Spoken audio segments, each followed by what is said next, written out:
वैसे तो भारत में आपको इन्वेस्ट करने के विकल्प बहुत सारे मिल जाएंगे, लेकिन एक बहुत ही पॉपुलर इन्वेस्टमेंट प्लान है जो है एसआईपी यानी कि सिस्टमेटिक इन्वेस्टमेंट प्लान। बहुत सारे लोगों को पता है कि एसआईपी में कितना अमाउंट इन्वेस्ट करना है, कौन सा म्यूचुअल फंड सही है, लेकिन बहुत सारे लोगों को यह नहीं पता है कि कितने समय तक एसआईपी करना सही है, यानी कि कब हम एसआईपी से पैसे विड्रॉ करेंगे। तो इसका एक सॉल्यूशन है एसडब्ल्यूपी यानी कि सिस्टमेटिक विड्रॉयल प्लान। अब ये एसडब्ल्यूपी क्या होता है, आपको एसडब्ल्यूपी की कब जरूरत होती है, इसके क्या फायदे हैं, इसके क्या नुकसान है, इसकी कॉस्ट क्या है, आज इस वीडियो में मैं आप सभी को पूरी विस्तार से एसडब्ल्यूपी यानी कि सिस्टमेटिक विड्रॉयल प्लानिंग के बारे में बताने वाला हूं। आई होप आप इस वीडियो को शुरू से लेकर अंत तक जरूर देखेंगे। नमस्कार दोस्तों, मैं अभिनव स्वागत करता हूं आप सभी को हमारे चैनल चलो सीखो में। आइए जानते हैं। अब अगर आप एसडब्ल्यूपी यानी कि सिस्टमेटिक विड्रॉयल प्लान के बारे में जानना चाहते हो तो इसको मैं आप सभी को एक एग्जांपल लेके समझा देता हूं। मान लो आज की डेट में आप 5 लाख रुपए किसी भी म्यूचुअल फंड में निवेश करना चाहते हो, तो आपने अभी यानी कि मान लो अप्रैल महीने में आपने 5 लाख रुपए निवेश किया है। इस समय पर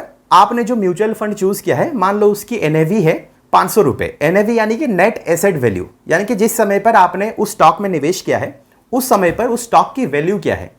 तो मान लो अभी एनएवी है 500 रुपए, तो आपने यहां पे निवेश किए हैं 5 लाख रुपए, एनएवी है 500 रुपए, यानी कि आपको उस स्टॉक की 1000 यूनिट्स मिली है। अब मान लो अगले 5 महीने के लिए जो एनएवी है वो कुछ इस तरीके से है। अप्रैल महीने को एनएवी है 500 रुपए, मई महीने को है 515, जून को है 510, जुलाई को 525, अगस्त को 530 और सितंबर को 498। अब आपने सोचा कि आप 5 महीने बाद यानी कि सितंबर महीने को 2.5 लाख रुपए विड्रॉ करोगे, तो आपने 2.5 लाख रुपए विड्रॉ किए हैं। उस समय पर एनएवी है 498 रुपए, तो आपकी जो टोटल यूनिट सेल हुई वो 502 रुपए सेल हुई और आपके पास अभी बचे 498 यूनिट्स, यानी कि उसकी टोटल वैल्यू हो जाएगी 2,48,004 रुपीज। अब मान लो आप एसडब्ल्यूपी कर रहे हो यानी कि सिस्टमेटिक विड्रॉयल प्लान कर रहे हो। एसडब्ल्यूपी में होता क्या है कि आपने जो अमाउंट इन्वेस्ट किया है उससे हर महीने आप कुछ ना कुछ विड्रॉ करते रहोगे। तो मान लो आप वही सेम 5 लाख रुपए इन्वेस्ट कर रहे हो, एनएवी भी उस समय पर वही सेम 500 रुपए ही है,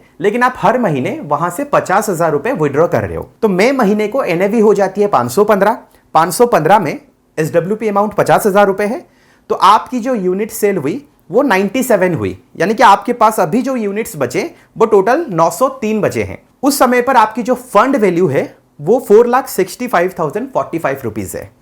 जून महीने को उसी तरीके से एनएवी है 510, आपने विड्रॉ किया है 50,000 रुपए, जो यूनिट सेल हुई है वो 98 यूनिट सेल हुई है और जो यूनिट्स आपके पास बची है वो टोटल 805 ही है। जो रिमेनिंग फंड वैल्यू है वो 4,10,550 रुपीज है। उस तरीके से धीरे धीरे अलग अलग एनएवी को लेकर आपकी यूनिट सेल होती जाती है। सितंबर महीने को जो एनएवी होती है वो 498 है, आपने विड्रॉ किया है 50,000 रुपए और जो यूनिट्स रिडीम हुई है वो 100 यूनिट्स है।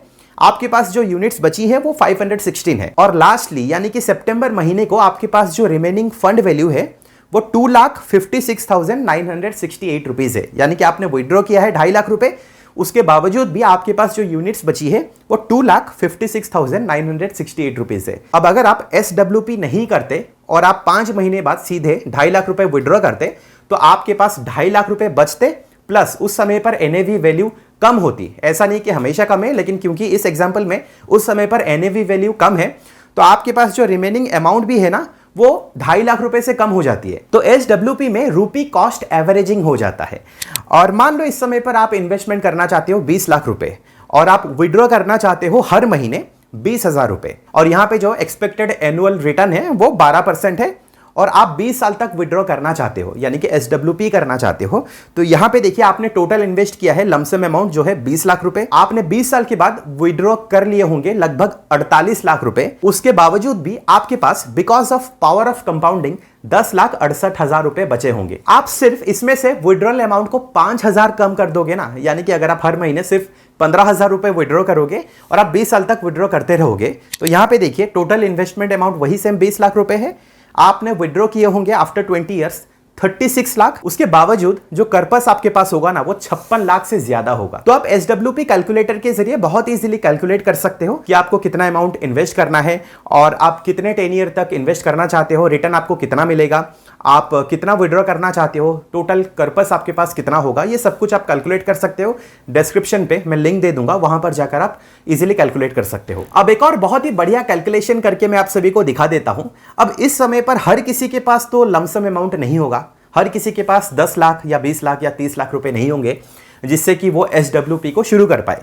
तो आप क्या कर सकते हो, आप पहले SIP कर सकते हो। जैसे आप अपने स्क्रीन पे देख सकते हो, यहां पे अगर आप मंथली 20,000 रुपए की SIP कर रहे हो, जहां पे एनुअल रिटर्न रेट 12% है और आप 20 साल के लिए SIP कर रहे हो, तो यहां पे आप देख सकते हो आपने टोटल इन्वेस्ट किया होगा 48 लाख रुपए। आफ्टर 20 ईयर्स आपको जो रिटर्न मिलेगा वो 1.5 करोड़ रुपए के आसपास रिटर्न मिलेगा, यानी कि टोटल वैल्यू हो जाएगी 2 करोड़ रुपए के आसपास।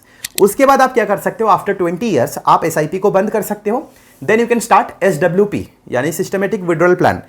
उसके बाद आप क्या कर सकते हो, ये जो 2 करोड़ रुपए है आप क्या करोगे, ये SWP में डालोगे और यहां से आप हर महीने अगर आप 1 लाख रुपए विड्रॉ कर रहे हो, यानी कि 2 करोड़ रुपए आप इन्वेस्ट कर रहे हो SWP में, 1 करोड़ रुपए हर महीने आप विड्रॉ कर रहे हो और आप ये टोटल 20 साल के लिए करोगे with an expected annual return rate of 12%। तो आप देख सकते हो 20 साल के बाद आपने टोटल विड्रॉ किया होगा 2 करोड़ 40 लाख रुपए। इसके बावजूद भी आपके पास 10 करोड़ का कॉर्पस बचा होगा। अब SWP का एक रूल भी होता है जो हमेशा सही नहीं होता है, ये सिर्फ जो फाइनेंशियल एक्सपर्ट्स हैं उन्होंने इसके बारे में बताया है और सर्वे से भी पता लगाया गया है इसके बारे में।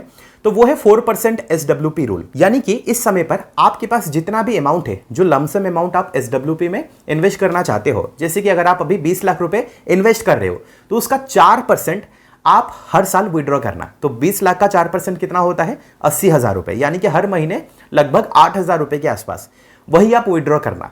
अगर आप ऐसा करोगे ना तो आपका पैसा जो है वो कभी खत्म ही नहीं होगा, यानी कि आपके पास कॉर्पस भी बहुत ज्यादा होगा और आप पैसे भी विड्रॉ करते रहोगे। अब SWP के क्या क्या बेनिफिट्स है इसके बारे में हम बात कर लेते हैं। सबसे पहला बेनिफिट है टैक्स बेनिफिट। अगर आप किसी भी म्यूचुअल फंड में इन्वेस्ट कर रहे हो और अगर आप अपने पैसों को निकालना चाहते हो तो आप 2 अलग अलग तरीकों से पैसे निकाल सकते हो। एक है डिविडेंड और एक है SWP। डिविडेंड का मतलब यह है कि जो फंड हाउस है उसको जितना भी प्रॉफिट मिला है वो अपने शेयर होल्डर्स के साथ वो डिस्ट्रीब्यूट कर देता है, यह है डिविडेंड। और डिविडेंड में आपको DDT यानी कि डिविडेंड डिस्ट्रीब्यूशन टैक्स देना पड़ता है, लेकिन SWP में आपको कोई भी DDT देना नहीं पड़ेगा, सिर्फ आपको जो कैपिटल गेन टैक्स है वही देना पड़ेगा। कैपिटल गेन टैक्स यानी कि शॉर्ट टर्म गेन टैक्स और long term gain tax. Short term gain tax में इस समय पर आपको 20% का टैक्स देना पड़ेगा on your profit. Long term gain tax में आपको इस समय पर 12.5% का टैक्स देना पड़ेगा ऑन योर प्रॉफिट। इसका दूसरा बेनिफिट है, it is very much ideal in bull run. Bull run का मतलब है मार्केट जिस समय पर बहुत ही तेजी से ऊपर बढ़ रहा हो। अब होता क्या है कि जब मार्केट की ग्रोथ हो रही है उस समय पर उसकी NAV बहुत ज्यादा हो जाती है। जब NAV बहुत ज्यादा हो जाती है तो जब आप विड्रॉ करोगे ना तो उसके अगेंस्ट जो यूनिट सेल होंगी वो कम होंगी, यानी कि आपके पास ज्यादा यूनिट्स बचेंगी, जिसके बाद आपके पास कॉर्पस भी बहुत ज्यादा होगा और आप हर महीने वही सेम अमाउंट विड्रॉ भी करते रहोगे। इसका एक और बेनिफिट ये है कि आपको हमेशा स्टेडी इनकम मिलती रहेगी, यानी कि ये एक आपका सेकेंडरी सोर्स ऑफ इनकम भी हो जाएगा। इसका एक और बेनिफिट ये है कि जिन लोगों के पास पेंशन नहीं है या फिर जिन लोगों को पेंशन की टेंशन है तो रिटायरमेंट के बाद ये उनका फायदा करने वाला है। आपको हमेशा हर महीने कुछ ना कुछ अमाउंट मिलता रहेगा। अब अगर मैं आप सभी को इसके नुकसान के बारे में बताऊं तो सबसे पहला नुकसान देखिए ये है कि ड्यूरिंग बेयरिश मार्केट, यानी कि जिस समय पर मार्केट नीचे जा रहा हो उस समय पर आप पैसे तो निकालोगे लेकिन आपके स्टॉक की NAV जो है ना वो कम होती है, जिसके कारण आपकी जो यूनिट्स होती है वो बहुत ज्यादा बिकने लगती है, यानी कि बहुत ज्यादा यूनिट्स आपकी बिकती हैं, जिसके कारण आपके पास जो प्रेजेंट या फिर जो यूनिट्स बचेंगी वो कम बचेंगी।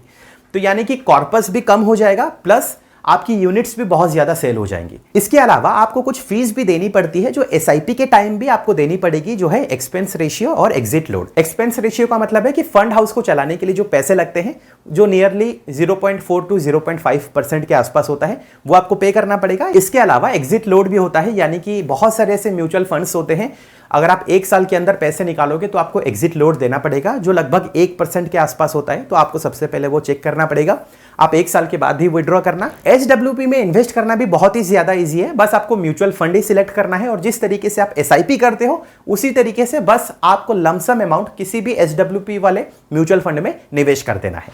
तो फिलहाल यही पूरी कहानी है सिस्टमैटिक विड्रॉल प्लान के बारे में। आई होप आपको इस वीडियो से SWP के बारे में कुछ ना कुछ जानकारी जरूर मिली है। अगर आपको यह वीडियो पसंद आई है इस वीडियो को आप लाइक कीजिए और अपने दोस्तों के साथ ज्यादा से ज्यादा शेयर जरूर करें।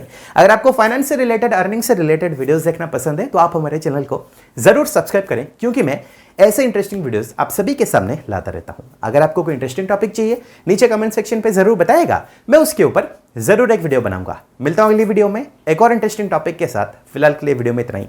देखने के लिए बहुत बहुत शुक्रिया।